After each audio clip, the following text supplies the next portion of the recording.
Hi, Debbie Sementelli here, and today I thought I would show you something to do with using text in Procreate.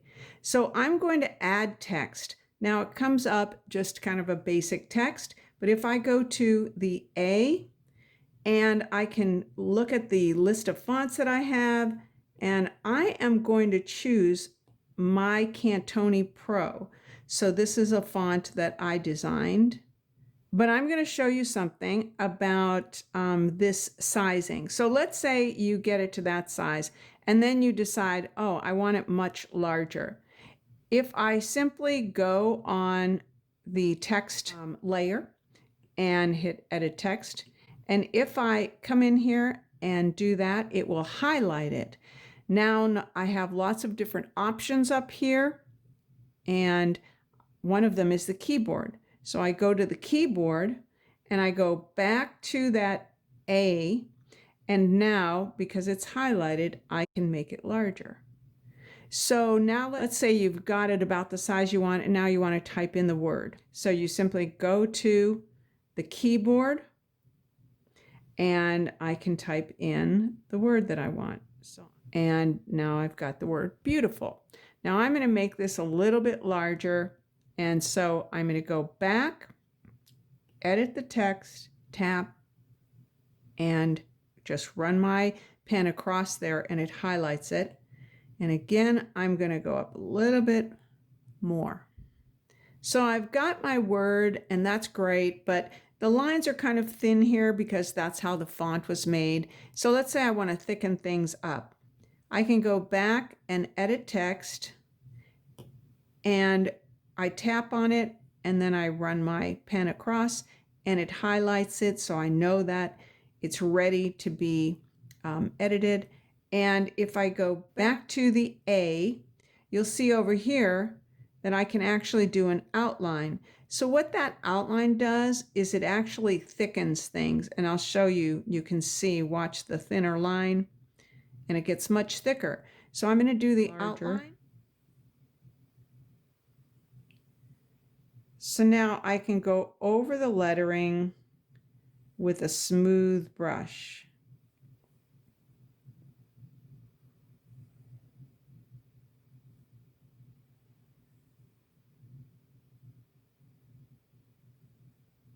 Now this is also good if you are not a lettering artist and you're just learning, because it can show you how to make letters by just following. I'm going to make that a little bit thicker. So it's good practice for lettering as well.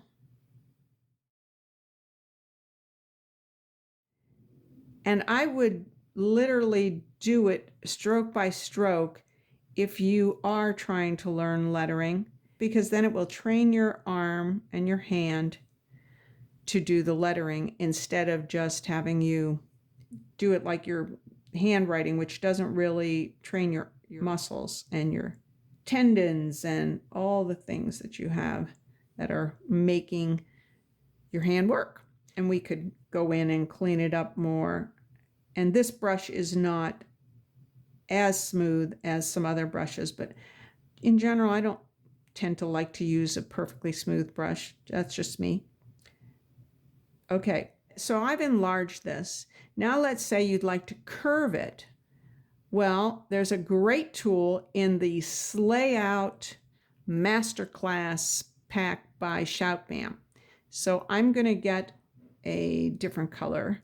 They have some incredible grids that I just love.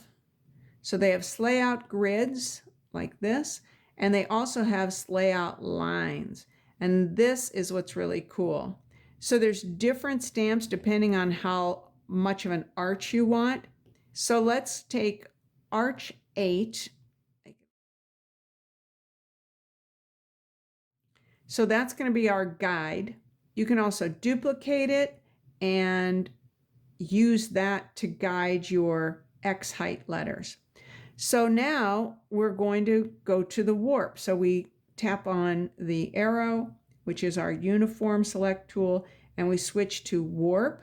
and then we click on Advanced Mesh. Now, Advanced Mesh just gives you more of these little dots to work with. So you can move the word and individual parts of the word a little bit more easily. All right, so that's starting to look good in the center there. Now let's bring this down. And one thing to note, you don't want to do like something extreme. Well, you can, but if you wanted to keep the same consistency, you kind of want to move them slowly and one at a time. All right, so that looks about right. And now I've got it curved. So that's one of the fun ways that you can work with type and create an arced effect and also use it to practice your lettering. I hope that was helpful, and I'll see you next time with more tips.